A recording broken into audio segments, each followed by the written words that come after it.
capacitor.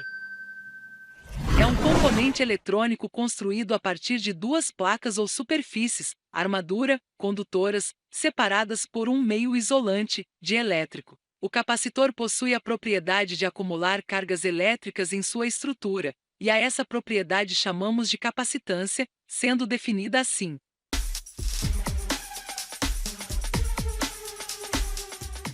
E devido a essa propriedade, podemos afirmar que o capacitor é capaz de armazenar energia no campo elétrico estabelecido pela diferença de potencial aplicada em seus terminais.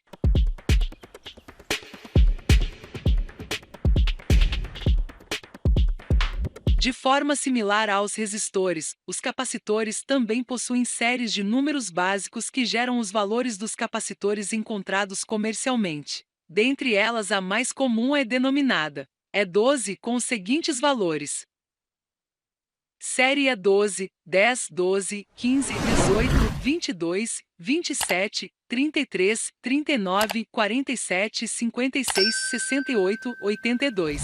Por exemplo, número básico 22 gera os seguintes valores: 2P2F, 22PF, 220PF, 2N2F, 22NF, 220NF, 22PF, 2M2F, 22MF. 220 mF, 2200 mF, 22.000 mF. Os capacitores em geral possuem diversas formas, tamanhos e modelos. Normalmente, alguns modelos são mais indicados para determinadas aplicações, por exemplo, o capacitor de plate e os cerâmicos são bem pequenos fisicamente e se apresentam com uma grande diversidade de valores baixos de capacitância. O capacitor de poliéster é um dos tipos mais comuns. Alguns possuem faixas coloridas para leitura da sua capacitância de forma similar aos resistores e pode ser usado em quase todas as aplicações, exceto em circuitos de alta frequência, onde os capacitores de mica são mais indicados. Os capacitores eletrolíticos e de tântalo são capacitores polarizados e são os tipos que possuem capacitância mais elevada e por isso são muito usados para filtragem, desacoplamento e acoplamento. Leitura de parâmetros. Em capacitores de corpo relativamente grande, os fabricantes imprimem na carcaça do componente parâmetros como capacitância, tolerância e tensão máxima de trabalho de modo que a leitura é feita diretamente, sem maiores complicações. No caso de componentes bem pequenos, a leitura desses parâmetros é feita através de códigos e caracteres alfanuméricos. No caso dos capacitores de poliéster mais antigos, apesar de terem um tamanho físico grande, a leitura dos dados importantes é realizada a partir de um código de cores similar ao dos resistores.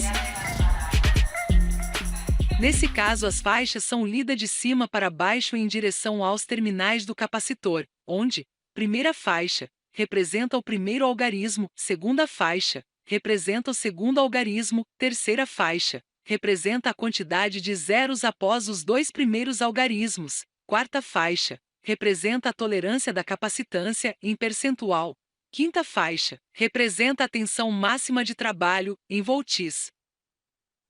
Diferentemente dos resistores em que a leitura é feita diretamente na grandeza correspondente em ohms, nos capacitores a leitura é sempre em picofarads. Outro sistema utilizado, esse sim mais comum, para indicar os parâmetros do capacitor é o código de 3 algarismos. Este código é normalmente mais utilizado em capacitores discos cerâmicos e de poliéster devido ao seu tamanho reduzido.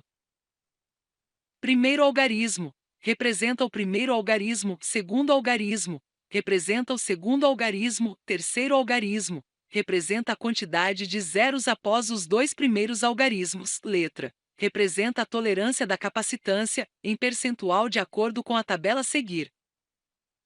Exemplo, se no capacitor estiver inscrito o código 472K, isto quer dizer que a capacitância é 4.700 pf ou ainda 4,7 NF, e que a capacitância real do componente pode diferir em 10% do valor nominal lido. A leitura da capacitância pelo código de 3 algarismos também é feita em picofarads. Quanto aos capacitores de valores muito pequenos, eles são representados pelo código de 3 algarismos da seguinte forma: é utilizado o algarismo 9 no terceiro dígito, para indicar que os dois primeiros algarismos serão na verdade divididos por 10, sendo o resultado final também picofarads. Por exemplo, se no corpo do componente estiver inscrito 479, o resultado será 47 dividido por 10, ou seja, 4,7 pf picofarads.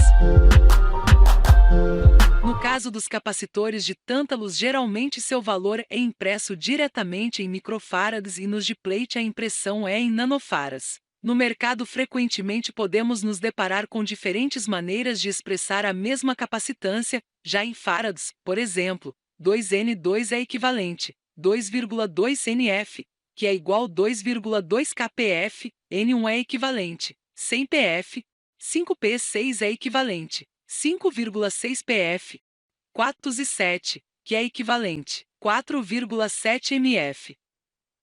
Experiências com capacitores como temporizador.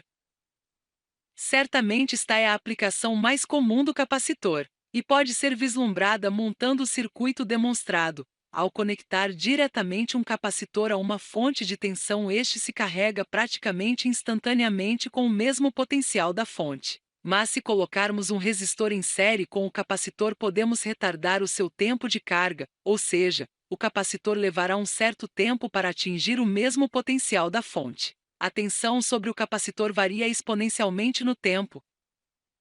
Segundo gráfico é a seguinte expressão. A partir da expressão para V, C, tempo, podemos definir a quantidade T igual a RC, chamada de constante de tempo capacitiva, que possui dimensão de tempo em segundos. A constante de tempo representa o tempo necessário que o capacitor leva para atingir aproximadamente 63% da tensão da fonte. Para termos uma noção de quanto tempo o capacitor levará para se carregar com a tensão da fonte, podemos utilizar uma aproximação que é multiplicar a constante de tempo por 5. Então, o tempo aproximado de carga total. Analogamente ao processo de carga do capacitor, durante a descarga, se aplicarmos um curto-circuito em seus terminais, o componente descarrega instantaneamente, mas se inserirmos uma resistência, a descarga do capacitor se torna mais lenta. Podemos verificar isso montando o seguinte circuito. Neste circuito, a tensão nos terminais já assume a forma de uma exponencial decrescente mostrada com sua respectiva equação.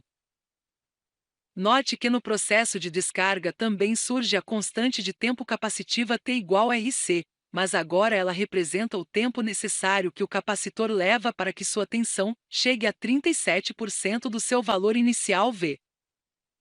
Para visualizar o processo de carga e descarga do capacitor e a sua relação com a constante de tempo, monte os circuitos apresentados acima durante esta sessão e com o auxílio de um cronômetro e um voltímetro, verifique que para um tempo igual a T igual a RC, de acordo com os resistores e capacitores escolhidos, durante a carga, sua tensão é igual a 63% do valor da fonte e na descarga é igual a 37% do valor inicial.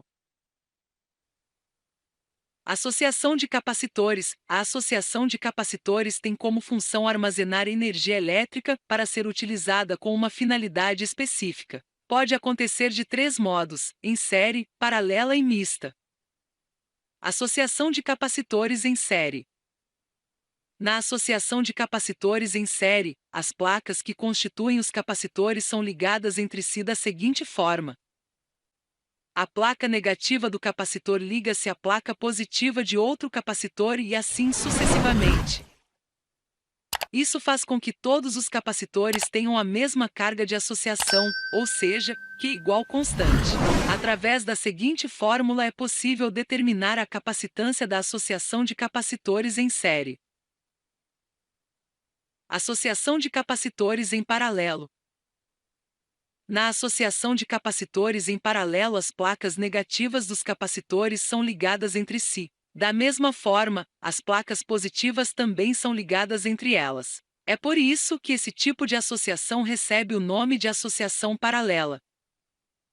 Neste caso, todos os capacitores têm a mesma DDP, diferença de potencial elétrico, ou seja, V igual constante. Para calcular a associação de capacitores em paralelo, somamos as suas capacitâncias usando para tanto a fórmula. Associação de capacitores mista. Na associação de capacitores mista são encontrados capacitores ligados em série ou de forma paralela.